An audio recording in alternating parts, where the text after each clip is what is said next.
All right, everybody, welcome back to the Matchup Report, NBA edition, of course. Here to talk about some playoffs. Been a very good start to the playoffs, I think, especially some of these game twos that have already gone on. But we'll get right to that here in a second. Jay, first, how you doing, man?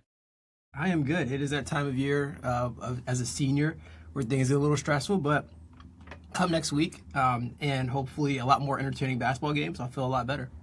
Oh, okay, yeah. Sorry, your blowout wasn't entertaining. This, yeah, the greed that exudes from you when we talk about our basketball teams, brother. I meant just basketball in general, like seeing the more entertaining basketball. I wasn't like saying like, oh, I want to see OKC go down to the wire with Phoenix. Like, Well, I don't know if anyone actually wants to watch it. I just noticed your tag under your name. You care to explain that real quick, or you want to save that for when we get to your series? I mean, it'll become pretty clear why I put that when we do talk about that series. So, yeah. But just know that Adem Bona he's on a list. All right. But all right, let's get to it, man. I want to start talking. We're going to start in the Eastern Conference. We'll go through each of these series so far. We're not going to spend a whole lot of time just kind of going over what's been happening so far and what maybe adjustments we see happening going forward. So, yeah, I do, and these have been so good. I'm very excited to talk about this. But let's get started first with Cleveland and Toronto. Cleveland, they just played, and these two just played their second game last night because we were recording this on Tuesday. Cleveland is now up 2-0 on Toronto. So now they're going to be heading to Toronto to play them for, I mean, the way the series has been going, only two more games really in this rest of the series. But I mean, look, man, I talked about this series at the beginning when we were doing our preview for the playoffs. I was like, like I think this could be an underrated series where like there could be a lot of really good defense in this. Like the offense, especially from Toronto side, I wasn't expecting too much from, but I thought their defense and the way we've seen them play at times during the year, although they've been inconsistent, I thought they could do enough where they could play physical, they could cause some turnovers, and maybe just kind of not to get too much into a different series, but almost kind of do what we saw Orlando do to Detroit, where it's like you can find a way to out physical them, but at the same time, Cleveland just has too much size for them in general, and there's only so much a guy like Scotty Barnes can do when the players around him aren't performing that well. So, I mean, I'll just kind of like I mainly wanted to focus on game two because I think it is indicative of just how this series is just going and how it might end up just going the rest of the time. But I mean, Toronto's defense is just they haven't been up to standard. I've been praising at times throughout the season about like, hey, like Scotty Barnes is a potential like defensive player of the year. The way he's been going at guys throughout the season. I mean, he can guard anybody from the 1 through the 5. I think you can switch him. You can put him at a zone like as a drop. Like I just think he does so much from on ball and off ball defending that I think he can be a special talent there. Not to say that he's been like bad this series so far, but I mean Mobley was able to go at him a lot in game one, and then now in game two they actually put him in a Harden, which I was thinking they were going to do at the start of the series, but they didn't do that until the second game here last night. It was just, I mean, James Harden is just James Harden. Sometimes there's nothing you can really do about it. This is what the benefit of James Harden is. Everyone always likes to think of him as like sort of a lot of times of this quickie, kind of like skilled, crafty guard, which obviously he is. He's one of the best scorers of all time. But people often forget about the size that James Harden is and how good he is at using it when he's driving and going down the lane. And Scotty Barnes learned that lesson a lot last night because James Harden was able to drive by and use that size plenty. Him, Mitchell, and Mobley all scored 25 plus. And when you have their stars going at you like that, it's not much you can do. I mean, at the beginning of game one, it looked like it was going to be a lot of pick and roll. Harden especially was really trying to find like Jared Allen and Mobley and those guys. But then I think they just kind of got to the point where like none of these guys can really keep up with us in our size or speed. Like maybe Jabal Shed like could be the one guy, but Donovan Mitchell and James Harden just kind of getting what they want. And when you have a guy like Harden who can run your offense the way that he is, I think it opens up a lot more for Mobley because there's less on his hands. There's less pressure on him to have the offense ran through him. So now he can just be like, hey, I'm down in the paint and I can play physical and do what I need to do and be more aggressive. And I think we're starting to see that a lot as the series has gone on. And I think that's something we'll continue to see, but it's good to see from him. Yeah. I think this kind of starts and ends with me with Cleveland and just their high powered offense. And I think you mentioned it is that in order to win this series, I think Toronto had to be more physical. They had to out physical Cleveland. They had to be aggressive and limit your starters in James Harden and Donovan Mitchell. and they haven't done that. And I think that's been the biggest issue where it's like they very clearly are the 1-2 punch here, which dictates a lot of everything of Cleveland's offense and everything of Cleveland's tempo. And I think, and you need to force misses, you need to go and play physical on the other end, because I think Evan Mobley has kind of taken a step back from last season. I think we wanted to see him take a bigger step and be a more essential part of like Cleveland's everything. And he has continued to be that defensive hub, but I think you still can um, play physical with him. And I think he came into the series like knowing that, and being like, no, this it's not going to work that way. Like, I'm going to be physical. I'm going to play a lot better. But when you have, and then you looking at the Toronto offense of this, like, all right, Cleveland's offense is taking, like, just taking advantage of you. Can't get a stop. What are you going to do on the other end to try to keep up with them? And then you look at Brandon Ingram, and it's like, all right, he's supposed to be our go-to scorer. He's so smooth. He gets to his spots. He's supposed to be that guy for us. He hasn't been. And I think that's, like, yes, you can say this has been the issue, this has been the issue, but at this point, there's way too many holes now. It's like, if they're a ship, like, they're sinking, and like you don't have enough things like cartoonish to, like, block this hole up and block this hole up, because you just don't have the answers for a team like Cleveland at this point, especially when you're down 2-0. Yeah, and sticking with Brandon Ingram real quick, it's been a rough series for him so far, man. I mean, he was 3 of 15 in game two? Yeah, 3 of 15 in game two. 7 points, 1 for 3, 5 turnovers, and a minus 15 plus minus. Yeah, Dean Wade is doing a great job of stopping him, and they're doing a great job of attacking him the moment he gets anywhere near the 3-point line and trying to force him into these shots that he's not comfortable taking. And the fact that he's not able to separate, I mean, look, Dean Wade's not a bad defender, but Brandon Ingram's supposed to be like your primary scorer. Like, that's the whole reason you got him, and he's not able to get separation on their wings. And now, you got him after press conferences talking about like, oh, I'm just not getting the shots I want, or not enough, whatever it may be. Either way, it's not a great outing for him. And this is the problem people have had with him in the past, where it's like, hey, look, this is only his second playoff, so maybe you can chalk it up to like he's just not used to the intensity.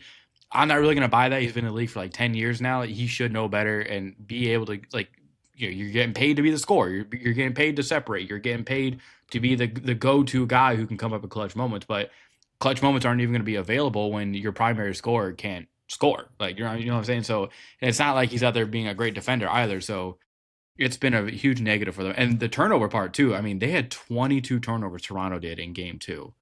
Like, good God. And I think their assist numbers, I mean, yeah. Okay. It's been bad, man. It's been, the 23 assists to 22 turnovers is obviously not great. And then this last game, this is maybe my final point for them. They're not going to be able to hit threes. And while Cleveland's not out there shooting like the lights out, when they're 53% from the field because they're just able to get as much as they want in the paint on these drives, Cleveland has too many answers for Toronto, and Toronto just hasn't been able to find a way to respond yet. And it's looking more and more as the series has gone on. I know we're only 2 games in, and you can always flip around and when you get that home court advantage. So far, Toronto just doesn't look. They look lost in the water. Like, they're treading water right now. But like you said, the drowning is like there's a hand on the ankles. Yeah, you see the holes in the ship, and you're like, all right, like, we can try and patch this up. We can maybe try to get a win here. Maybe you stop Cleveland's top 2 scorers, but even then, it's like, all right, that's not sustainable enough to even make this interesting of a series. Do you? My final question for this, real quick. Who on Toronto do you think needs to step up more for them offensively? Well, okay. The obvious answer is Brandon Ingram, and I think he would dictate a lot of that. And I'm like looking around at the roster, and I'm like, well, maybe this person. No, it needs to be Brandon Ingram. And I as much as you could say like, oh, you need more from everyone collectively.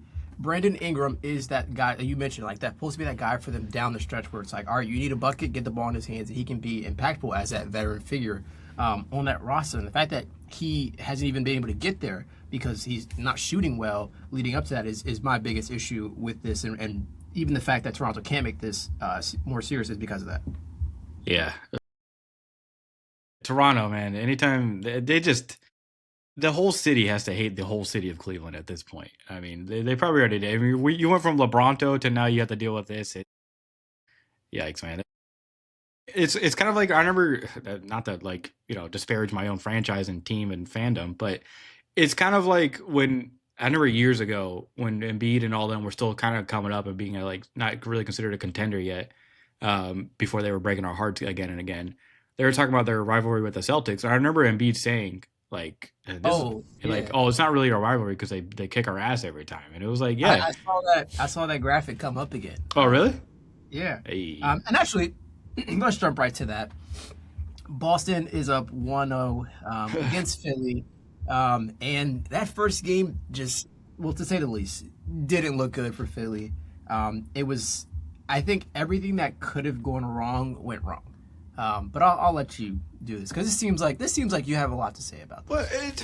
it's like I have a lot to say, but just I don't know how much of it is actually productive because Philly just showed up and they weren't prepared. And this has been my problem with them, and specifically Nick Nurse. A lot of times is just like I'm so sick and tired of hearing after games about like, oh, we just we got hit in the mouth, we weren't prepared, we were kind of slouching after bad shots, we didn't match their energy. It's like I don't understand how that is a consistent thing. You have Paul George on the team. You have Tyrese Maxey. You have plenty of playoff experience. You have enough playoff experience in this team. You have a coach who's won a ring thanks to Kawhi Leonard. I'm going to keep saying more and more, apparently, because that's kind of what it seems like. And now you're going into a playoff series into game one against a team that, like, yes, look, the Celtics are an amazing team. They're probably my choice to come out of the East.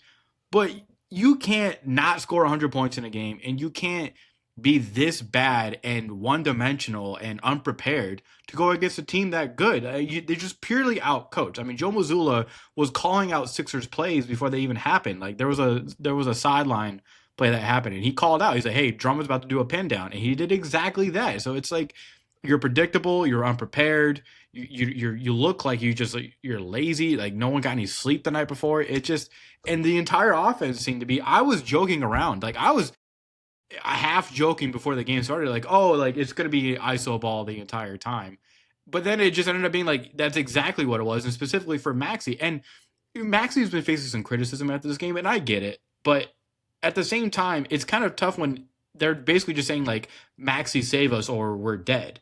And he's getting like he's all the help is shading towards him. Everything that the Celtics are seemingly trying to do is saying Maxey's either gonna have to take the toughest shots or he's going to have to give it up to somebody who is going to have to go against one of our good defenders one on one, and then we'll see what happens. But even then, when those guys were getting open, they were just missing shots. Like I don't know how else to explain it. The Sixers were 17% from three this game, 39% from the field. You're not going to win a preseason game playing like that. Like it's awful, man. And then this was a fun stat for you right here. You ready? The Celtics made 16 threes this game, which is 4 times more than the Sixers made, and they were 16 to 44 from the field from three. That is exactly their season average. If you look at their season average, they were 44 attempts a game. They averaged 16 made threes a game. They did exactly that against the Sixers. So the Celtics basically were just like, we're going to play our game and we don't think you can stop us. And that's basically exactly what happened. Jason Tatum comes back from Achilles and he looks better than most of the Sixers out there, if not all of them. And he's playmaking, he's rebounding, he's getting his own buckets and creating for himself while creating for others at the same time. So it's despicable. It's just despicable basketball, and it's awful to watch. And the game started, and this is where we'll just get to this now. It was screwed from the beginning because you're already without Embiid, right? And I've talked about a lot when he's out, like who should be the center starting based on matchups or just based off of experience, whatever it may be, how they operate within the team and the system that they play when Embiid isn't out there. And there's an argument to be made for both Bona and Drummond. But my argument against Bona has forever been he gets in foul trouble always so often and so early. And he did in this game. He had like 2 or 3 fouls within the first 2 or 3 minutes. Like I don't, and then immediately you have to take that center out who shouldn't have even been starting in the first place. You put Drummond in, who then is also getting attacked and gets in some foul trouble as well. But I still think you should have started Drummond in the first place because a lot of these fouls that Bona makes are just asinine. Like he's just straight up jumping on people sometimes for no reason at all. Like he always leaves his feet. He always fucking leaves his feet. If you want a bucket against the Sixers and you see a damn Bona on the floor, pump fake. I guarantee you'll be open in a second. So it's just, or you'll get a foul and go to the line. So it's hard to watch. It's pretty much predictable. And my thoughts on Nick Nurse after were unsavory. Like dude, I swear to God, if I threw a bucket of water on him, he would be complaining about the dry heat. Like it's he makes no sense, dude. He just does the dumbest stuff. I put out a tweet, and I wasn't gonna read it on here, but you know what? I know you love my anger when it comes to the Sixers, so let me just put out I what. can just, it's funny because I can just throw it out there and sit back like I'm fishing and just wait for the bite. This was one of my immediate reactions. Probably this. I think this was like third or fourth quarter because at that point we were already cooked. But like here's my timeline. I said the Sixers hate ball movement, ISO all game dickheads. That was like 2 minutes into the game. This is a very unsurprising start for the Sixers. And then I said, I don't know if Nick Nurse would get past 2 times 2 in the multiplication table if you gave it to him. If he saw a lake, he would think it's the ocean. If he burnt his left hand on a stove, he would double check with his right.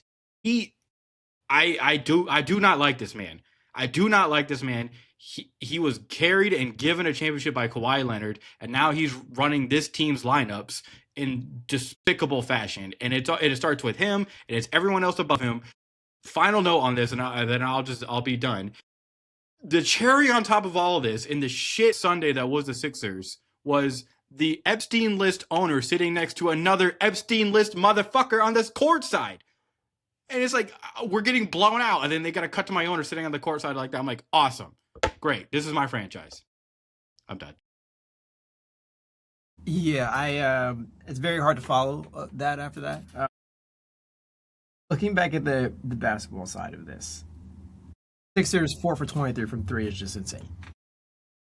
And I like there like you need an entire reset of this franchise, and that's from literally like you said, like when you have your owner courtside like that, like there needs to be like everything top down needs to be reevaluated, and you're constantly like hitting a reset button. So because I can sit here and talk about the basketball series and what this is going to look like, I if Jason Tatum is doing this and he's still not, I don't think he's at the 100% of the Jason Tatum that we think he's capable of, especially the 3-point shooting. He was 1 for 7 in this game.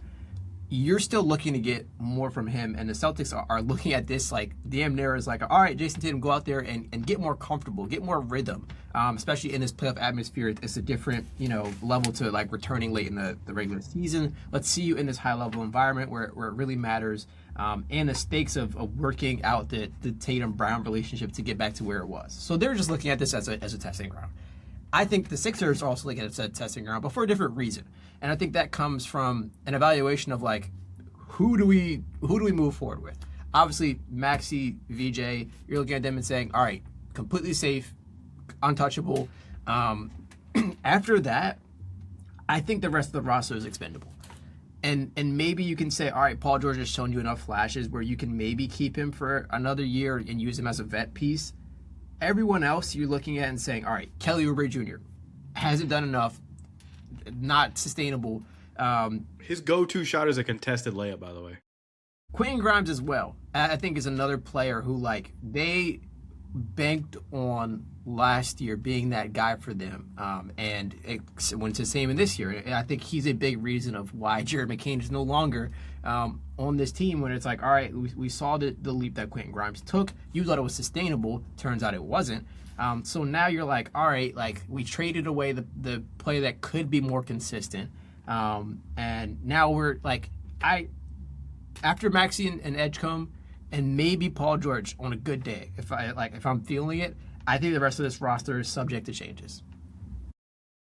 Yeah, it's hard to argue. It's just the problem with the team is part of the ownership again is consistently only wanting to be underneath the salary tax. So even if you blow it up, then what's next? Because it seems like as long as this ownership is there, you're not going to spend the money that you need to have a competitive roster.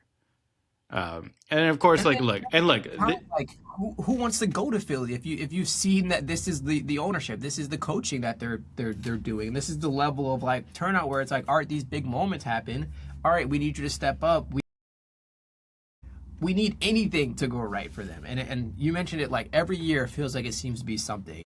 This year could have been a multitude of different things, whether it's the Paul George suspension, the Embiid injuries. There were a couple massive ones. It's tough to like sit there and evaluate and say like if I'm a free agent, what makes Philly appealing? And then you also add in the rabid fans. Like I'm looking at this and saying, all right, like I'm just gonna stay away from all of that. But and it's my final thing. The Flyers are the only sole thing saving Philly right now because the draft and the Eagles haven't happened yet, and even then, people are going to be like, "What is Hoyer Roseman cooking?" And all the AJ Brown news as well. Philly is not a good place, but we bleed orange right now, so that's the only positive there. Paint the city orange, but brother, I just there's one more thing. Embiid started strength and conditioning stuff today, coming back from the appendectomy. The Sixers and Celtics play here in about 15 minutes, game 2. I expect it to go maybe a little bit better than it did last game, but I expect the Sixers to probably lose if I'm, going off of what I just saw. I don't know what the timeline is exactly for Embiid. Like, I think game 3, like, you have to pray for that. Game 4, then it's like probably more realistic. Even then, I don't know. So the fact that this season could end where it was like, okay, maybe we got something going here. Embiid looks good. And then Embiid, again, not his fault, not blaming him for any of this. It's just an extremely frustrating thing as a basketball fan and as a Sixers fan, just to be like, hey, like I thought we were going to see a healthy Embiid in the playoffs, but then sure enough, God intervenes. Like, I don't know how else to explain it, bro. I'm not even religious, but at this point, I'm just like, God hates the Sixers. And you know what? He probably should. So I don't know. All right, before we move on to our next team, we already know Defensive Player of the Year, but there was an award announced. I was waiting for this. I saw it. Yeah. There was an award announced 25 minutes ago. Shai Gilgeous-Alexander is officially the Clutch Player of the Year. Very shortly, I just think it's well deserved. I think Ant also had a great year. Those were my two. Like, if I was like, all right, Clutch Player of the Year, they're right there. But Shai just didn't miss during the fourth quarter for a long period of time. And he didn't even have to play in fourth quarters. Like, I guess, like, do they also consider, like, clutch moments for him, like, those fresh out of the half, third quarters? Because that feels like those are the moments where OKC takes over games. But when it's going to the fourth quarter, we're constantly seeing Shai be that guy, be that person to step up and guide them to wins, and especially the injured OKC team that they are. He's been a big part of why they're still the number 1 seed and still as dominant as they are. But back to something that actually isn't relatively straightforward, and that's the Magic and Pistons series. The Magic stole game 1 against the Pistons. I think both of us, I think you were a bit more just like down on this series of like, you had Pistons in 5, and I think I also, I had something like that, but I think I ultimately ended up going with Pistons at 5 as well, and I still think they will win this series. I don't think one game is the big determinator of like, all right, like it's over now. I think after 2, you can probably start saying that in the case of the Sixers, and if they lose in the next 15, or they lose in their game that starts in the next 15 minutes, we'll have that discussion. Yeah, so it starts at 15 minutes. They'll lose in the next 16 minutes. Yes, exactly. But look, and this is a general statement of all of this. The first 2 games are a feeling out period for both sides, where it's like you're adjusting to the playoff atmosphere, especially this first round, adjusting to the playoff atmosphere, adjusting to each other's own chess moves. And I think, like, I always reference back the OKC Indianapolis series last year, or Indiana series last year, where it's like, all right, like we saw that they went away from the double big that first game to try to balance a Pascal Siakam attack and what that will look like. And it's very much like it's a proactive move. And I don't think we see teams make that enough because you don't know what the other team is going to come with. And I think this is a game where we kind of sort of saw that, where it's like, all right, like, how are the Pistons going to come out? Like what is Cade's health status at? I think that was a big question I had going into the playoffs of like, how healthy fully is he? And this Pistons team is really young. Like, what, like, are they ready for this type of thing? I still think they are, and I still think like this is going to be a tough team to knock out. And like the Magic have shown exactly why that is the case by just taking. Well, I was gonna say taking it to them. That sounds crazy. Yes, literally taking it to them, and being the more aggressive team, which is kind of crazy to say because I think the Pistons are like naturally their main thing is like, all right, we're gonna outbody you, we're gonna outwork you, we're gonna out physical you. Self-proclaimed most physical team in the league. And Orlando came out and did it better than them. And then look, like we've kind of been really critical of some may call him PB No J and Paolo Banchero, but he did what he had to do scoring wise. And then you look on the other end, it's like, all right, Cade Cunningham is out there doing everything on the offensive end for Detroit, which is like, all right, like that is if there's one thing that's gonna cost Detroit and be the big determinator of like they're not going to make it like past a team like Boston in the Eastern Conference is going to be the offense because it's like, all right, like Cade Cunningham scores 39, Tobias Harris scores 17, but inefficiently he was 1 for 7 from 3, 5 for 15 from the field. Like it's tough to look at a team like this and say like, all right, yes, like you have the defensive output, you have the pieces to be physical, but when it comes to the playoffs and when it comes to playoff atmosphere, can you hit those? You have a guy who can hit the big shots, but what about leading up to that? He can't carry this load a game. Cade can't average 40 for you in the playoffs, and you say like, all right, that's good enough for us to make it to the finals, to make it past even Boston. So I just look at this and say like, I need to see more offensively from a player like Jalen Duran, like Asar Thompson as well. And just see how they're all continuing to adjust to the playoff atmosphere is the only reason I'm like, all right, like this series isn't, it's not going to head in the direction of like we're going to see a 1-8, upset in this first round. But I just think this is going to be like a learning period for them. Yeah, I mean Detroit just got like punched in the mouth to start the series. They never even led in this game, and they were just out physical. And what's crazy is this is kind of the Orlando team that we were all talking about that we thought we would see at the start of the season. Like this is what we all imagined it to look like, right? Like you have a defender in Jalen Suggs who he goes out there and he hits a couple threes early, but then he's also playing outstanding defense throughout the entire game. And then, you get Paolo Banchero who can do what he does inside the arc. And while, yeah, he doesn't have a jumper, this is the type of player you want him to be, the type of role that you want him to play. Because yes, he can go out there and score and do what he does, near the high or the low post, honestly, and in the paint. But then it's also what he can do as a playmaker, like, for example, like the lob that we all saw with him and Wendell Carter, where all on the baseline, where it's like, okay, like this is the stuff that you want to see from Paolo Banchero, not just as a scorer and as the physical guy that he can be, but also helping and creating for others. And then, look, man, Jalen Duren he's just got to forget this game and hope that everyone else does eventually too, because this was a horrible, horrible game for him. I mean, Wendell Carter was all over him.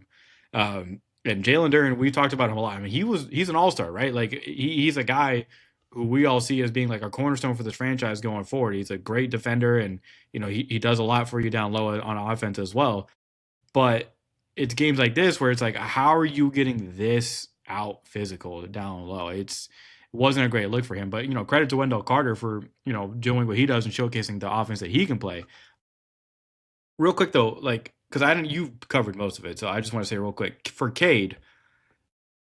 Yes, he had 39, right? I actually think he needed to focus less on scoring and maybe just relax a little bit. This kind of goes for all of Detroit.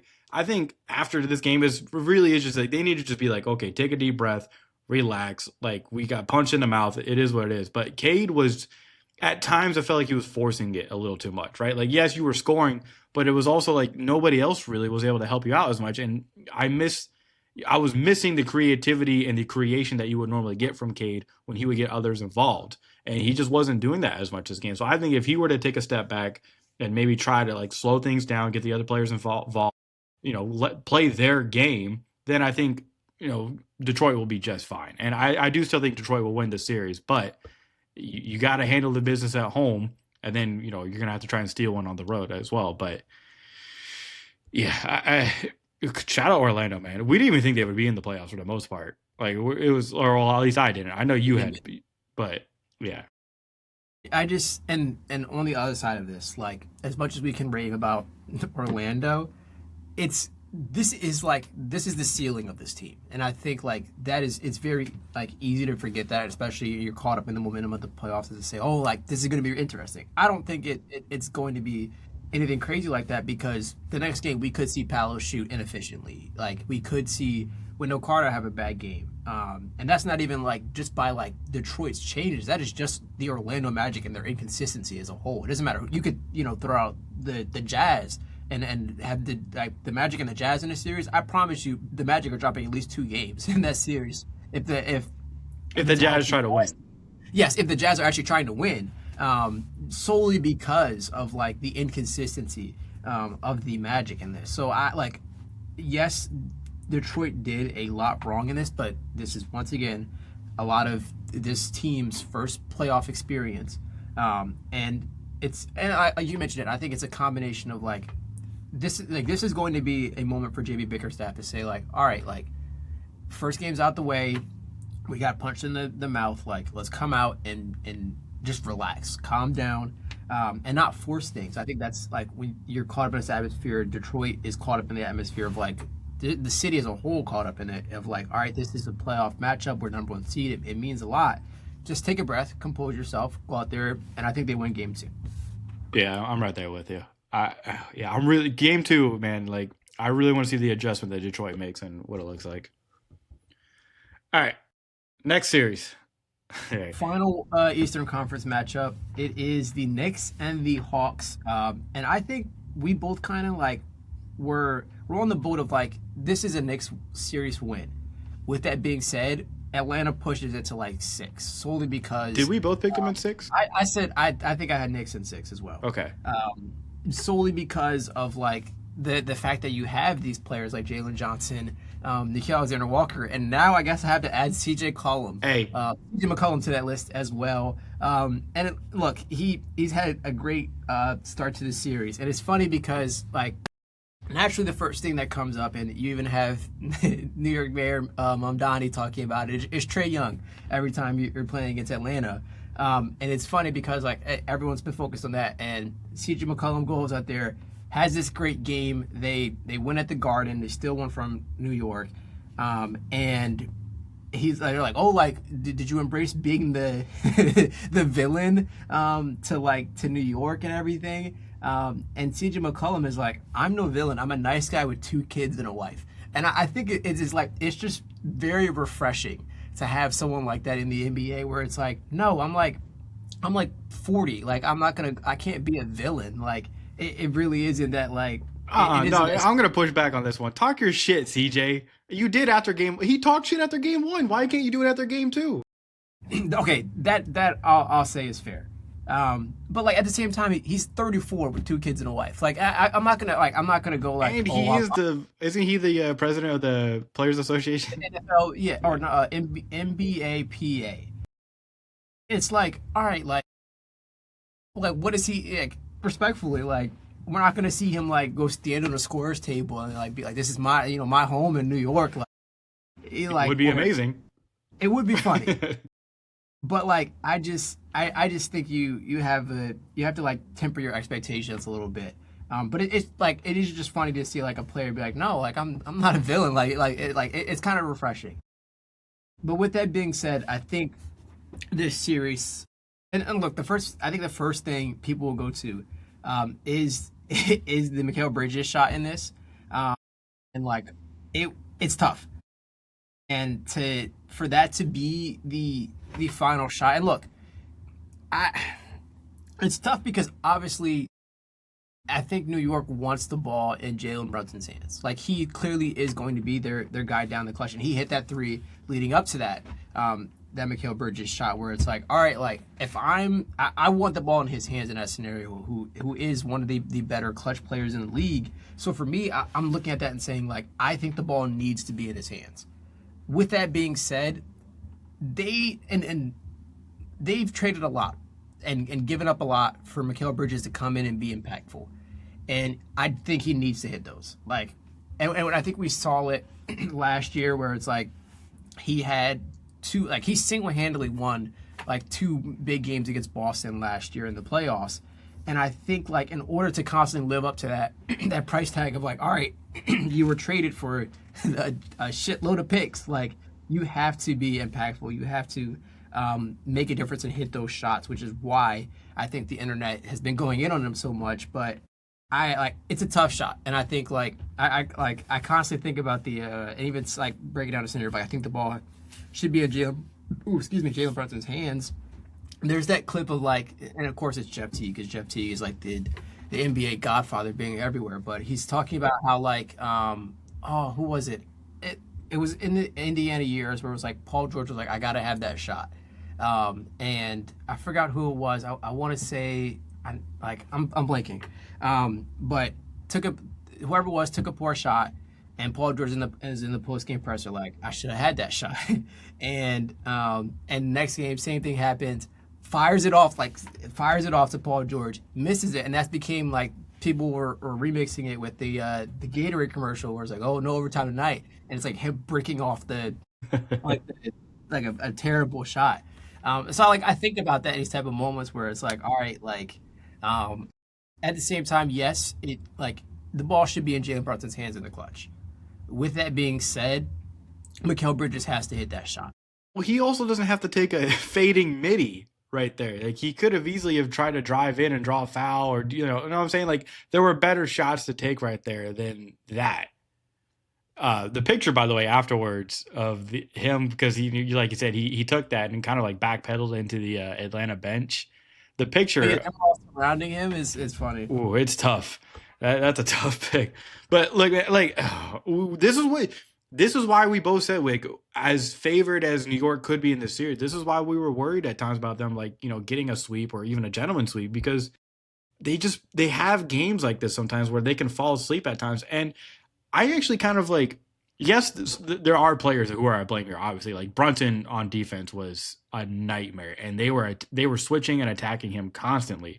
The first complaint I heard from my roommate, who's a Knicks fan, at this was like, I don't understand why the Knicks have to be so switchy. Like, just like we don't want Jalen Brunson on these guys. Like, I was like, you're probably right. Honestly, like you need to be hiding Jalen Brunson on Dyson Daniels. So the amount of times that we saw him on, like CJ McCollum was not great.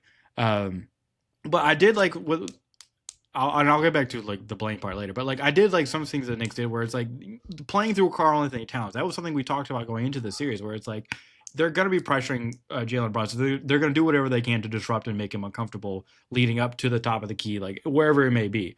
So starting your action and running plays through Cat is, I think, like the ideal way to go about the series, especially when they've been dealing with issues with their centers and Okongwu and whatnot. I just think Cat has such an advantage in this game. They need to play through him more.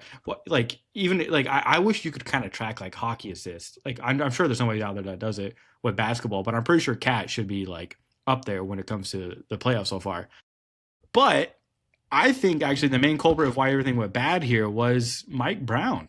I don't know what he was doing with his lineups. I know he had some of the stuff, like the experimenting he was doing and the way he was starting, like the second or fourth quarter was working for them near the end of the regular season there. But this is not that. Like you need your best players out there, and I know they had like a 12-point fourth quarter lead, but that got erased by the end. And if you had started the fourth quarter with Cat and Brunson out there, I do think it's less likely that that happens. Like you need your best players out there when games. I don't care what the lead is going to the fourth quarter. You need to put your foot down and end this shit before something like this can happen. And this is CJ McCollum in this instance, who just took off. I mean, he was getting by everybody with Alvarado, Brunson, whoever it was, with the misdirections, with the crossovers. It didn't take a lot for him to drive and get to where he wanted to go. And he was also just kind of hitting some awesome shots in general.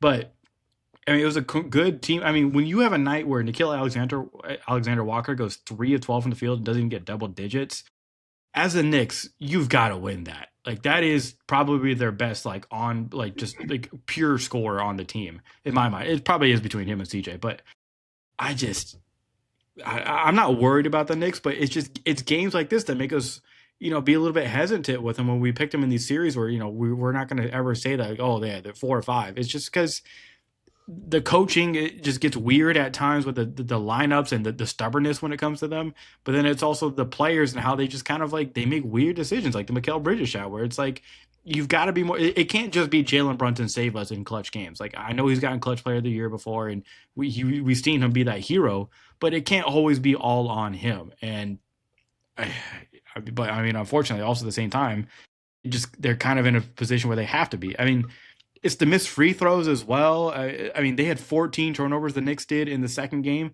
Atlanta had 18 points off of those.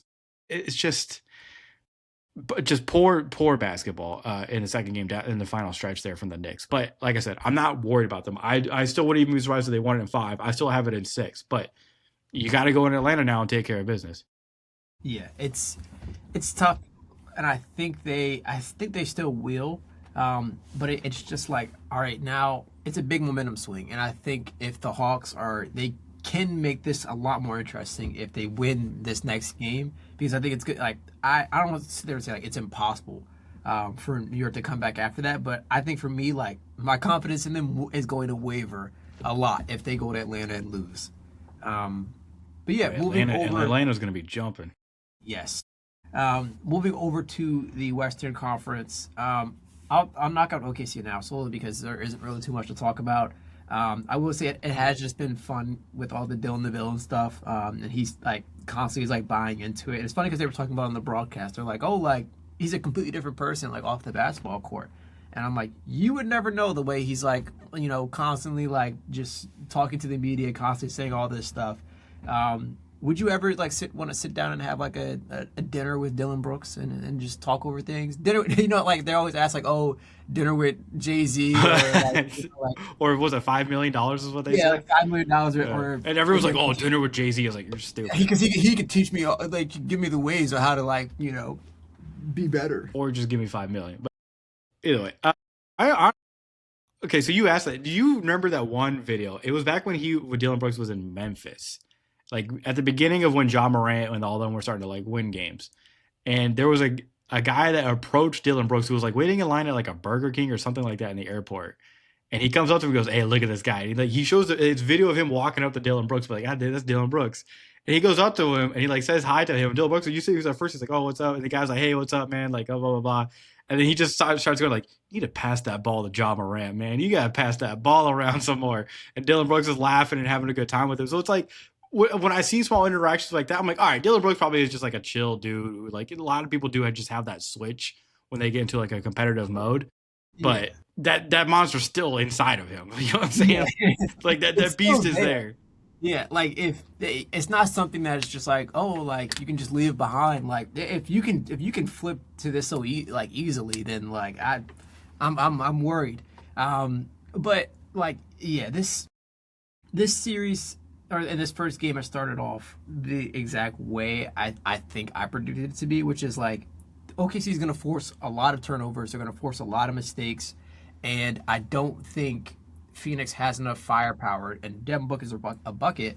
There isn't enough firepower for the Suns and Devin Booker to keep up with a team like OKC, who can attack you in so many different ways and so many different methods. And I look at the steals in particular: 13 steals for OKC to Phoenix's 3, and even turnovers. OKC turned the ball 6 times, and Phoenix turned it over 17. Like, and they kept saying that throughout the broad. I think the first half, like OKC didn't have a turnover.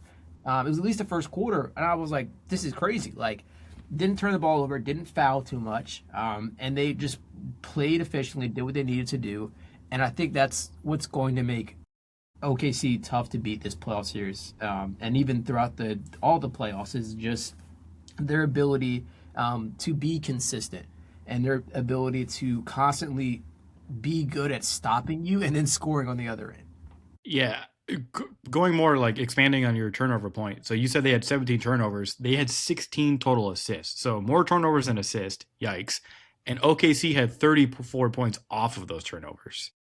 So not great. You cannot, and you look, this is the thing too. Shea didn't even have, like, this might have been one of his worst playoff games. Like, he was inefficient as hell, and most of his points were at the line. And when you have a night like that where SGA is having that, this just proves you can't have an off night against OKC, because while SGA is the MVP, while he is the leader of this one seed, right? He is who he is. This team is so good, and they even mentioned after the game, I think it was Jalen Williams saying like, we all need to be prepared 1 through 15. And I fully believe that, like, that 15th guy on the bench is probably just like, yeah, like, I do need to be ready, because I wouldn't be surprised if I did get some minutes. And you can't have an off night against them, because their defense, I know everyone, like, the offensive SGA, the defense, I think that I'm actually curious. I don't know if I've asked you this before. Are you OKC for me is like their defense first, offense second, in my mind. I agree, and I completely agree. And I think especially when you have players like, especially Chet, like they mentioned this, like they're like, oh, like Hartenstein's picked up, like he picked up like 2 fouls early. They're like, all right, Chet's gonna go down to the five, and he's like going to be the defensive hub for them, where he's going to be able to float around and be exactly like Which we he see can with do Wimby, extremely well. and the Spurs, and look like Chet that first half, something different gravy. And he hit that even the first quarter Different grave. was different gravy. Like he or first off, like the end of that first quarter, Jay Will throws a football pass like three-fourths of the court. He catches it, turnaround three. I was like, yeah, like I like there like it's one of those things. It's fully contested. It's like one of those things where it's like if he's doing that, if they're getting stops from the defense, like there's just nothing you can do. It's you look at that and say like, all right, we've exceeded expectations. It was fun, but yeah, I'm OKC in three. Yeah, basically, Phoenix might tap out on this one, bro. I mean, you can't. You're a team that doesn't shoot threes. Your scorers aren't able to get it going, and you're turning the ball over, giving a team like OKC extra possessions. You're gonna get a game like this. It's just totally predictable. Unfortunate for Phoenix, who did a good job fighting their way to the playoffs, but your prize was OKC. And hey, at least you're not Memphis from last year. It Yeah. wasn't 51 points. Speaking of finding your way into the playoffs and instantly losing, over to San Antonio and Portland. And I think a lot of the same things we could say about OKC in that game, I think they're pretty much transferable to this Phoenix and or not Phoenix, San Antonio and Portland matchup. Wimby, I I I text my girlfriend during this game because she's like, oh, like I have it on in the background and I'm watching, and I just said like I hate that French man. Dude, I just hate him. Um, and I firmly stand by that when I see like him go out there and be as impactful as he is to this team and just completely like disrupt everything. I will say like it was cool to see like Deni Avdija actually have a good and efficient game, and I think this is the second one that we've seen. He get a good game in the play in as well. Um, with that being said, it's just I look at San Antonio the same way I look at OKC from last year, where it's like you're back in the playoffs after a little bit of time. We know what type of team you are. You're full of depth. You're really young and you're aggressive. And I think like everything that could be said about OKC, we're going to be saying about San Antonio this year. And it's funny, like I think the highlight of this match, or I said match, not soccer.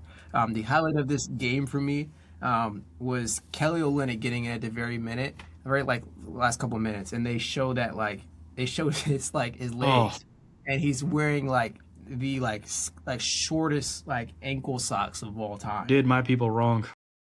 and like they're giggling like just clowning him, and I think that to me like sums up the series where it's like all right like basketball's happening, but like look at look at Kelly Olynyk's like socks because like what else is there to talk about in this game where it's like Wimby's going to be completely just everywhere for this team, and it's like all right like your best hope is to have Deni Avdija go crazy. You need Donovan Clingan to do more and be more impactful. But when you're out there against Wimby, what do you want him to do? It's just tough.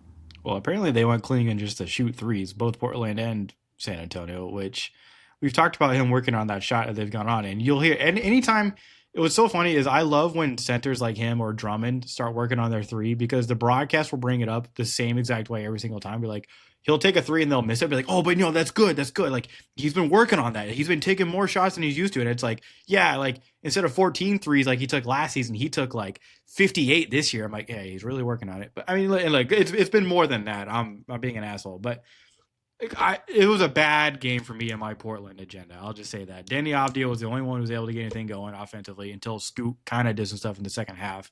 Klingon, I mean, you're right. When you're going against a guy like Wimby, there's only so much you can do. But like, I would like to see more aggressiveness from him, more physicality from him, because he does, I think, have the weight and the size to at least move Wimby and be able to do something more down low. But I don't know if he's there yet as a player to be able to make that happen.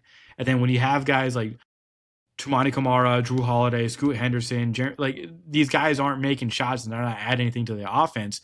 Portland's defense isn't bad. They've actually been one of the better, like they've had one of the better games against San Antonio throughout the regular season where their defense was actually able to do like be disruptive.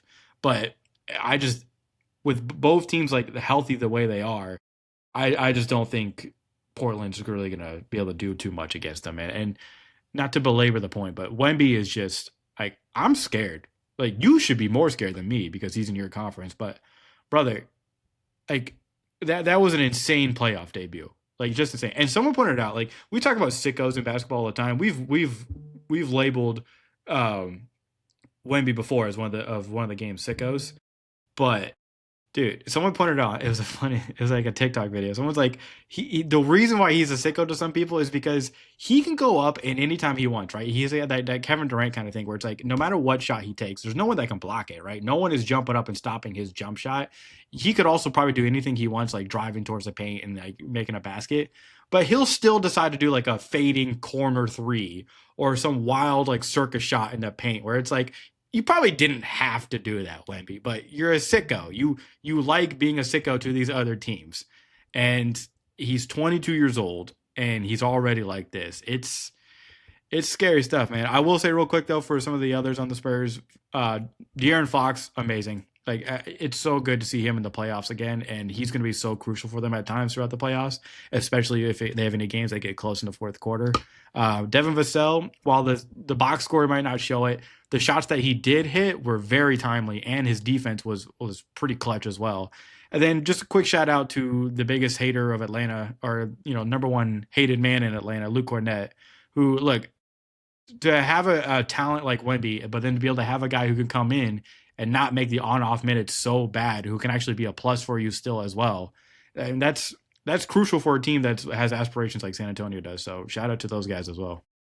It's funny because at one point, like Wemby checks out, and they're like, "All right, like the 7-4 win, like oh, six is already good." Immediately with these fucking guys. We said they started in 15 minutes, and in 16 minutes they'll be out of the game.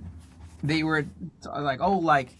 A 6-4 Wemby's checking out. The 7-1 or 7-4 Wemby's checking out. The 7-1 Luke Cornett is checking in. Yeah. It's like, all right, like yes, like that's exactly what you're getting with San Antonio. And you mentioned it, like that depth is going to be super important, especially as you go deeper into the playoffs. I think the biggest thing, the one thing I'll caution with is like, all right, like where, and maybe it just isn't an issue. We don't see it from them, but like. Is there any learning curve and an adjustment to like the game speed? Unless this is all just one game, but I don't even want to say like the Trailblazers like are able to take advantage of that because I don't think they have enough. If San Antonio doesn't shoot the ball well, shows that youth experience that they can make this interesting. But I do like, and then this is transitioning to that the next series. Like I do question like if they do like, of course the Spurs are getting through.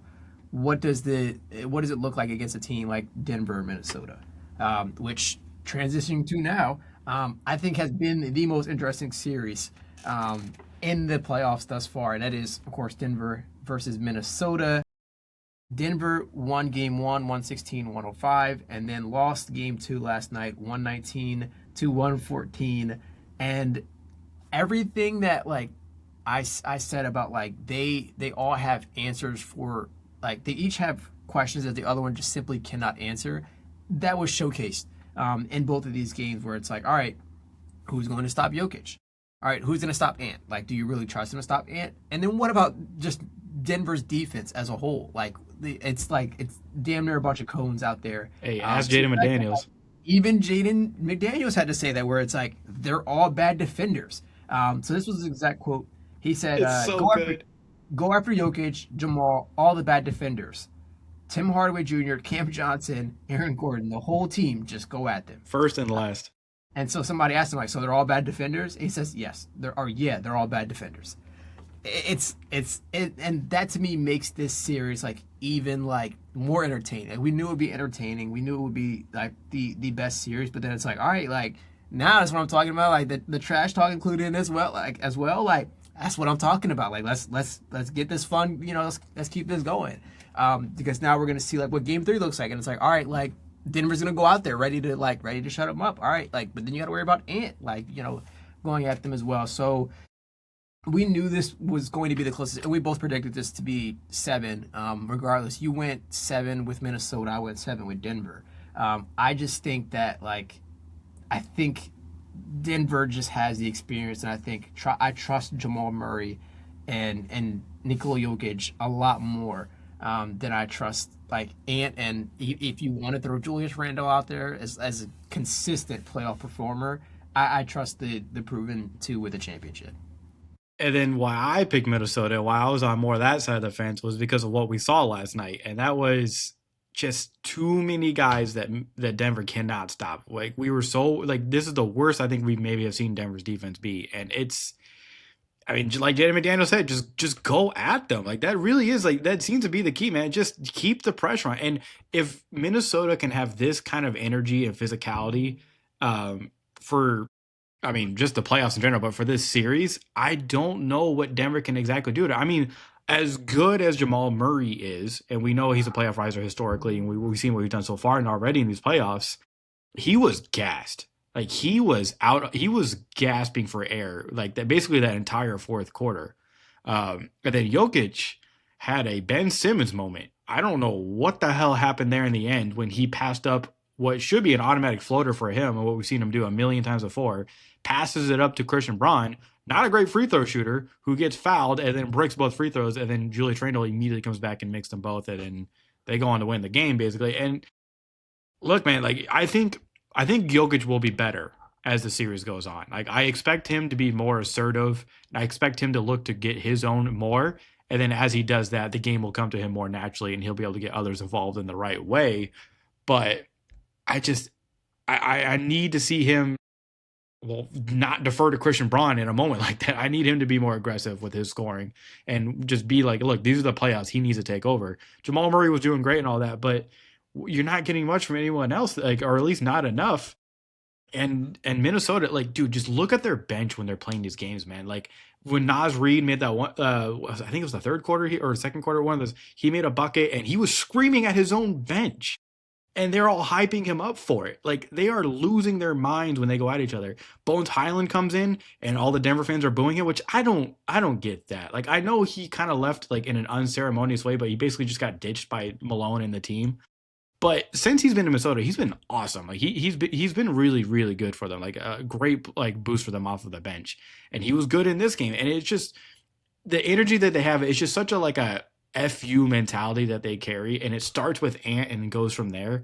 It's so awesome to see a team like this. And then Jaden McDaniel seeing what he does after the game, and Julius Randle just being such a good steady presence for them, like with the power that he has, the shooting, the playmaking that he brings to them.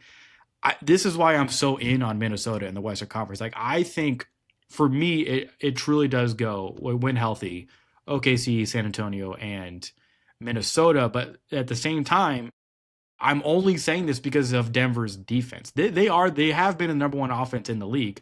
But if Minnesota's defense, and I'm getting to my main point here, my major point, if Minnesota's defense can be like this, then I don't know what chance Denver really has, because their defense is going to be able to counteract anything that's going on. And the biggest point for Minnesota and their defense, fucking Rudy Gobert. Rudy Gobert had one of his best games I think I've ever seen him have, and he is a legendary and Hall of Fame defensive player. Okay, I don't think he should be disrespected in any, like, his offense is what it is. I think he only had 2 points this game. But Ant was talking about after the game, when you can be like, yo, Rudy Gobert, I need you, no help at all. It's going to be you one-on-one against Jokic. You need to lock him up this quarter. And then he basically does that. Like, I don't know if Jokic had an easy shot all game because of Rudy Gobert. And he was fantastic in this game. Watching him play defense sometimes really is like teach tape. Like we talk about that all the time with football, of like, hey, watch this guy. This is teach tape. He does exactly how he should do it. Watch Rudy Gobert defend another center like Jokic, a Hall of Fame, like legendary, like top 10 of all time, probably eventually player. The way in the post you see Jokic trying to get to his spot, watch Rudy Gobert's hands and the way he denies any shots that could be coming. It's like, okay, he's going to my left. I immediately switch my left hand up. He's going to my, I'm shifting my feet and I get my right hand up. He's not allowing anything to happen. He's stifling everything that's coming anywhere near him. And it's fantastic to watch, man. And if you're going to get that out of him, and then everything else you're getting out of your players, the scoring off of the bench and your starters playing defense and offense the way that they are. I mean, think about even the blocks that your star player Ant had. He had one shot, I think this was the fourth quarter. He missed a three. they Denver tries to go quick down the to the, in transition, and Ant was the one that races down and blocks him after missing the shot. So it's like if you're getting that from your superstar player as well, I do think, I mean, they're the most entertaining for sure, but I do think Minnesota truly can be a contender. Yeah, it's it's tough because and I think another thing in this game too, especially Minnesota was down almost 20. Yeah, it was early a on. 19-point comeback in the second quarter. And they bounced back, and not just bounced back, but fully, came back and exposed all of Denver's weaknesses. And I think that stretch right there was the turning point of not only the game but the series, because now it's gonna be Yeah, like, all right, like over to Denver, where it's like, how do you actually manage this? Like, all right, like it's one thing to say like, all right, we're gonna go out there and be more physical, we're gonna play better defense. What does that look like? How do you go out there and actually, do that and implement that? So that to me is like I'm looking at this and saying like, it's over to you now. How do you actually respond, and what does that response look like? yeah. I do know though. My main thing. I was thinking this last night too. I was like, I don't really care who wins the series as much, but I need this series to go seven. I was in the second quarter before that 19-point comeback happened. I was legitimately like laying there like sad watching the game because I was like, man, like if Denver goes up too well, that probably means the series is short. I was like, I need this for 7 games, and then they came back, and I was like, okay. And I think your point about that, by the way, is really like that's great because I completely agree with you that once that comeback started and it was completed and the first half ended, I agree with you. Like that's when the series feels like okay, it started. Like now we're seeing what we needed to see out of these two teams, and this is when everything starts. And then you're right. Now it's an even split going towards Minnesota, and I can't. I need to watch every single one of these games start to finish. All right, we got All one right, more, right? final matchup is the Lakers versus Rockets. Okay, this is another interesting one, solely because going in, we were both on the side of the Rockets, but the Rockets, for most of the season, have been a team that we're both kind of looking at and saying like they should be a lot better than they actually are. And a lot of leaps that you were looking for certain players haven't hit yet. Now they went into game one without Kevin Durant, which was the biggest concern for this team. Is like, how do you function without Kevin Durant? And we saw that because the Lakers came out and won this 107-98, not because of a vintage LeBron. Um, Well, well, oh yes, to some well, degree. Like not a fully vintage like vintage LeBron. I'm thinking like 2018 when he's Miami going. Heat, like Yes, yeah. Game six, which yeah, like he's going crazy. But because of a Luke Kennard performance, he led the Lakers with 27 points 5 of 5. in this game. Didn't miss from three. It this was the best case scenario for the Lakers going in and saying like, all right, if they're going to operate and they're under the like, we can't do anything without Kevin Durant. Let's see it. Let's see what that looks like. Let's take advantage of that and let's go out and be aggressive. And that's what they did. It wasn't just Luke Kennard. It also was LeBron. You're seeing that. You're seeing DeAndre Ayton. Like all of the Lakers starters finished with 14 or more points on efficient shooting. Marcus Smart, only kind of exception to that on the efficient shooting part. But I look at the Lakers and I say like, all right, like everyone did what they needed to do. Everyone came out and made the impact that you needed to do. And the biggest concern, defense. Like you don't really have to stress too much about your defense if they just can't score on the other end. Like that they held the Rockets to 38%, and I think a combination of that is like yes, it's the Lakers defense, but it's just the Rockets just not getting the right shots, getting efficient looks, and being effective when they do get them. So yes, like this, it feels like this is more a Rockets loss than a Lakers win. And the Lakers just did what they needed to do to take advantage of that to me. Yeah, and then like KD being out, man. Like they said KD was out. I was like, what? I was like, when did he get injured? And then it came out that like he knocked knees with a teammate during practice, like the previous Wednesday. And then like he just wasn't able to be out there for them. And then like the moment I heard KD was out, I was already kind of like, oh, like what if because we were joking around about this. We're like, what if we get a vintage LeBron performance? But then KD was like injured. I was like, uh-oh. I was like, that's the worst loss they could have had Yes. on the entire roster. And it was so funny too because I'm looking at it, I'm like watching it because I didn't get to watch the first half. I was trying to tune in as I could because I was working. And I was looking, I was like, okay, Houston, they're turning the ball over less and they're getting more boards. but they're still getting their asses kicked. I'm like, how the fuck?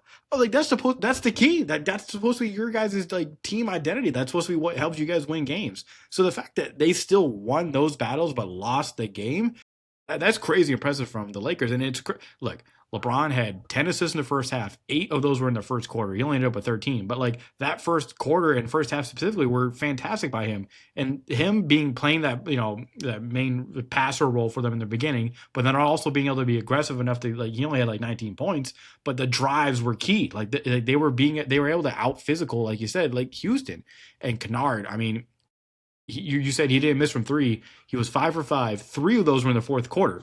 Like timely big buckets from him. It's just we were joking about him too. Like this was one of those games where I was like, man, we might have some egg on our faces for this one because it was like we were joking like, oh, Luke Kennard had a triple double, ha ha ha, and then he comes out and it was like, oh, okay, so Luke Kennard just might keep doing this. And I always loved it, like, oh, we always knew he could be this kind of player. I'm like, okay, like, Yeah, relax, but. Yeah, dude, just LeBron James did a fantastic job. He played exactly how he needed to play to get this game going. Kennard did what he did. And then, yeah, Alperen Sengun. Look, man, like he was the one that most needed to step up, but 6 of 19 from the field and the turnovers, that's not going to cut it. Reed Shepherd and Jabari Smith Jr. were the only 2 Rockets who took more than 2 threes, and they combined to go 8 of 23 from the field from deep. yeah, And the Rockets overall were 37% from the field. Yeah, it's tough because we're looking at this and saying like, all right, we wanted to see Reed Shepard play this way. We want to see him be more aggressive and be the a better piece of the Rockets offense, and I think we saw that at least from the playmaking standpoint with 8 assists, but 4 turnovers tied to that as well, and he shot 5 for 14. But I think like it's tough because it's like, all right, like this is his first big moment being in this type of scenario where it's like you're our go out there and play starting point guard for us and big playoff minutes. So it's like we talk about teams being young. They still are a very young team, but they should be further along than they are. And I think that's the issue where it's like, yes, like you do have a player like Reed Shepherd, you have a player like Jabari Smith, Alperen Sengun. They should be better in making more of an impact where you're not saying like, all right, like I'm worried about this team, like because they're 38-year-old scorer and Kevin Durant is out. And I think that's what constantly goes back to being my issue with this team is like, all right, like you have all the pieces, you have decent coaching, despite all the other stuff tied to that, like you have everything given to you, and it's like, all right, where's the execution? Where's the players that can score? Where's the you have the defense, you have the rebounding. Where is the offense? And I think that's the biggest issue every time I look at the Houston team.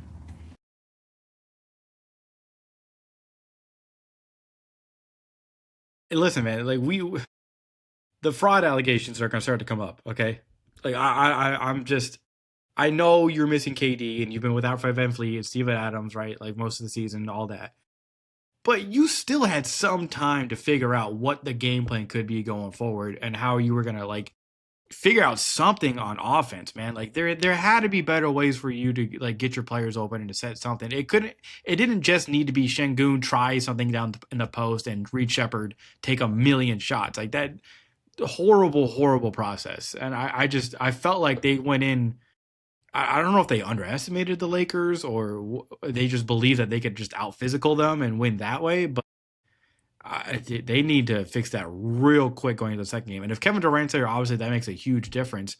But even then, after we saw game 1, is Kevin Durant the key to all of it? Like, is he the whole thing? It's like, okay, we get him back and now we can go smooth sailing again. I don't know if they're gonna be chucking up bad shots like this and they're gonna lose even when they win the turnover and board battle. I don't know. And I'm curious to see, man, when is Luka going to be there? Because if this series is even close, right? Even if it's like somehow 2-1 Rockets and Luka comes back, I think that's all you would need. I agree, and I'm like sitting there trying to think like maybe like I think we've seen too many uncertainties from the Houston side of this, where I look at this series and say, all right, like this is the Lakers like floor. Like this is at their worst, where it's like you're relying on LeBron to go out there and be the playmaker for you, still effectively rebound, still contribute to scoring, and be everything for you. And then you're like, all right, Luke Kennard, go out there and hit 5 threes first. Go be effective from the 3 point line. It With that being said, them at their absolute worst is competing with Houston, who, like, yes, they're missing a key piece of their offense and key piece of their team. You once again should not be relying on Kevin Durant at this age to go out there and say, go save us offensively, especially in these big moments at the end. And that's why I look at this and say, like, yes, like, you're missing Kevin Durant. So what? Someone else step up. This is the time where it's like, all right, like, Alperen Sengun is supposed to be this guy for you. Like, go do that. And then I keep thinking about the alleged, KD files, and it's like, all right, like you hear things of, like, I'm supposed to take this team places. Like, what about Jabari? What about, like, Alperen Sengun? And it's like, No, wait, what did he call Shingo? I'm blanking on it, but like, like, it starts to make sense, and this is the whole point of, like, all right, like, this is why we thought the KD files were real, and they The still could KD be. files. Is solely because of the stuff like this. You see the execution, and it's like, I mean, like, if they were him, like, is it wrong? Like, you see, like, them in this moment, it's like, all right, Shingun, go out there and win this game for us, take over and be this dominant player. No, I'm good. Like, it's you look at that and say, like, all right, like, this is what makes Houston a team to lose, even to a depleted Lakers roster. So it's tough, and if after 3 games the Lakers are up 2-1, this is over. Like, I think this is over, because even if, like, you get like a semi healthy Luka back, where he's like, limping with the hamstring, like, he's got a shit, like, he's still going to be better offensively than anyone the Rockets have out there, even if it is Kevin Durant. So I'm losing faith by the minute in Houston. Yeah, well, hey, game two could change everything, but we'll see. That's tonight, so we'll have to wait and see. I'm already annoyed with the Sixers tonight because they suck. But okay, I think that's everything, right? We covered all the series.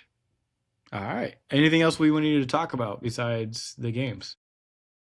No, there's a lot of, like, crazy stuff outside of basketball, but we'll save that for when we jump into that. Yeah, yeah. I will say just real quick. There's a real interesting story and just kind of behind the scenes stuff happening with the Portland Trailblazers that I'm paying attention to with their new owner. It's have you read about that at all?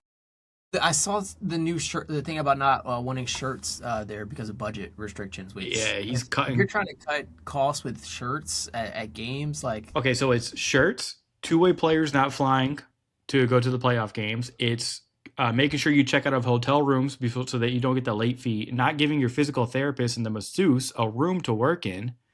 What else did he do? There was some other stuff too. It's an unceremonious start for the new owner who's saying he wants to cut costs on as much as he can so that they can maybe work on the roster later on. But this is a terrible start when it comes to players and fans having trust in you. yeah. But yeah, I don't know. I was just saying, like, that to me, like, I know the playoffs are going on, but that's one of the more interesting stories that's happening in the NBA outside of the playoffs. But all right, that's all. That's all I got, man. Do you have anything else? No, I'm all good. All right. Well, I appreciate everybody who's been listening to us and watching the playoffs along with us. We'll be back again sometime soon, of course, to talk more of the games and the series going on. I mean, this is great. This is one of my favorite times of the year. So definitely excited to keep doing this. Make sure if you are following us and listening to us that you subscribe as well. And we'll continue posting our content for everyone to see, and we hope you interact with it. But thank you all for listening. We'll see you again soon.